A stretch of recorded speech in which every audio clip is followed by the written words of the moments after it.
Good evening. I'm Haylee Ficuciello, Senior Correspondent for Englebrook Independent News. Welcome to your Federal Crime Report, where we take an in-depth look at some of the most significant federal prosecutions and Superior Court cases from the closing days of July of 2026. Tonight's report includes armed offenders carrying illegal firearms throughout the nation's capital, major narcotic trafficking cases involving fentanyl and methamphetamine, violent assault, carjacking, domestic violence, immigration fraud, child exploitation offenses, and murder convictions. These cases demonstrate the continued work of federal prosecutions, the Metropolitan Police Department, the United States Capitol Police, federal law enforcement agencies, and the Superior Court of the District of Columbia. Let's begin. An 18-year-old Georgia man has admitted to bringing a loaded shotgun onto the grounds of the United States Capitol. Carter Camacho of Smyrna, Georgia, pled guilty in federal court to unlawfully possessing a firearm on the nation's capital and receiving child sexual abuse material. According to prosecutors, Camacho parked near the Capitol on February 17th before running towards the building wearing a camouflage clothing and tactical style vest while carrying a Mosenberg 12-gauge shotgun. A Capitol police officer confronted him to the Capitol steps. Camacho immediately produced the firearm and complied with the officer's commands. Investigators recovered a shotgun loaded with 8 rounds, including 1 round in the chamber round, with safety guards disengaged, along with additional ammunition attached to the weapon. Camacho reportedly told the officers he had come to speak with a member of Congress. A subsequent forensic examination of his cell phone uncovered dozens of child sexual abuse images and more than 100 videos that investigators say he had purchased online. He is scheduled to be sentenced in December. A Maryland convicted felon has pled guilty after leading police officers throughout Northwest Washington in a dangerous pursuit involving a stolen BMW. Fulani Hassan Traki Hurand, age 24, admitted possession of ammunition as a convicted felon and possessing crack cocaine with the intent to distribute. Federal prosecutors say United States Park Police attempted to stop Hurad after an automated license plate reader identified the stolen vehicle.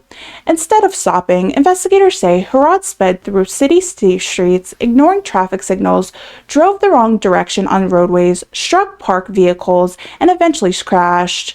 Even after the crash, prosecutors say he fled on foot before officers captured him. Inside the stolen vehicle, investigators recovered an untraceable, privately manufactured 9mm ghost gun, more than 28 grams of cocaine and cocaine base, drug packaging material, cannabis concentrate, and cash. Hurad faces substantial federal prison time during sentencing later this year. A District of Columbia jury has convicted Marcus Revenell, age 48, in connection with a violent road rage shooting. Evidence presented during the trial showed that Revenell aggressively pursued another driver throughout northeast Washington before firing a handgun into the victim's work vehicle. Fortunately, the victim survived. The jury convicted Revenell on multiple felony offenses, including assault with a dangerous weapon, firearm charges, reckless driving, unlawful discharge of a firearm, and destruction of property. Because one conviction carries a mandatory minimum sentence, Revenell now faces at least 5 years in prison when sentenced in October. One of the most unusual federal cases announced this month involves a decorated National Guard officer. Major Colin Welch of Arlington, Virginia, pled guilty to immigration fraud and theft of government funds. Federal prosecutors say Welch fabricated divorce papers while still legally married before marrying a Mongolian woman overseas. Authorities allege he later brought the woman and her daughter into the United States, knowingly allowed them to remain after visas expired, and repeatedly created counterfeit government documents, including fake permanent resident approvals, social security cards, and military benefit paperwork, to convince that legal immigration application had been filed. Investigators also discovered approximately $54,000 in fraudulent government travel reimbursement and unauthorized charges. Welch has agreed to repay the money and will be sentenced in December.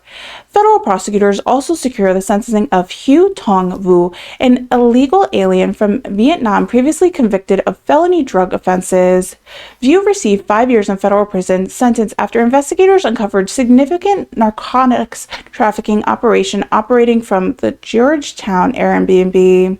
Officers executing search warrants recovered 2 firearms, one loaded, together with methamphetamine, fentanyl, cocaine base, ephenethine, and additional evidence of drug distribution. Following completion of federal sentence, View will be subject to removal proceedings and deportation.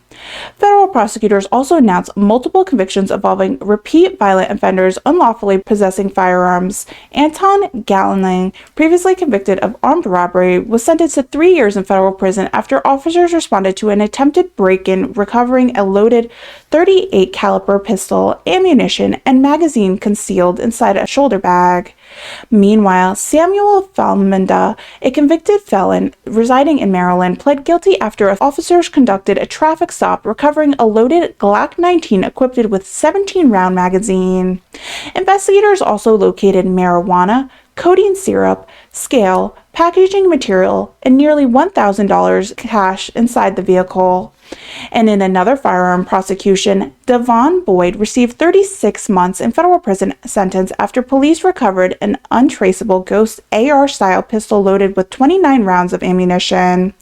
Boyd had previously been convicted of robbery and attempted robbery in the District of Columbia. Federal prosecutors continue emphasizing that convicted felons possessing firearms remain a significant enforcement priority. In Superior Court, 18-year-old Mekhi Green had been sentenced to 5 years in prison for an armed carjacking committed while he was 17 years old. According to prosecutors, Green and several accomplices confronted a victim at gunpoint before stealing a vehicle in Northeast Washington.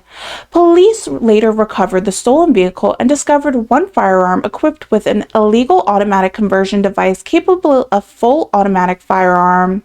His co-defendants previously received 4 years of sentence.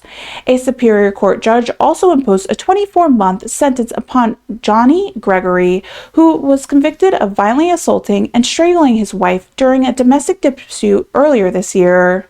Trial testimony established that Gregory punched the victim repeatedly before placing pressure on her neck until she lost consciousness. A 15-year-old family member witnessed a portion of the assault.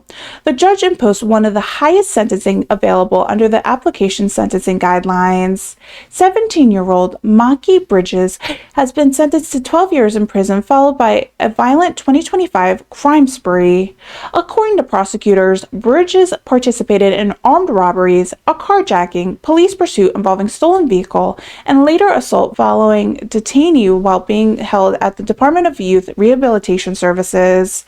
The sentence represents the maximum request by the prosecutors under the applicable guidelines. Finally, tonight, Kevin Johnson received an 18-year prison sentence after pleading guilty to the fatal stabbing of Antonio Pierre Woody, a wheelchair-bound district resident. Court records indicate the attack occurred during the early morning hours outside the Northeast Washington location following an earlier confrontation. Prosecutors said the victim attempted to crawl away after being stabbed multiple times before Johnson continued the assault. Following the killing, investigators say Johnson discarded the victim's cell phone into a storm drain before attempting to leave the area. He was later identified by security personnel and arrested by the Metropolitan Homicide detectives.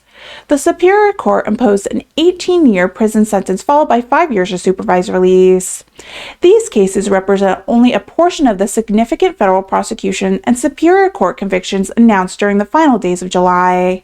They also illustrate the broad range of crimes currently being prosecuted throughout the District of Columbia, from the violent offenses and firearm violations to narcotic trafficking, immigration fraud, child exploitation, and homicide.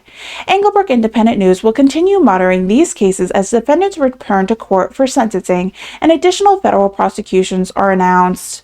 For continued coverage of crime, public safety, and federal courts, visit Englebrook Independent News online and follow us across our social media platforms. I'm Haylee Ficuciello, Senior Correspondent for Englebrook Independent News. Thank you for joining us tonight and have a safe evening.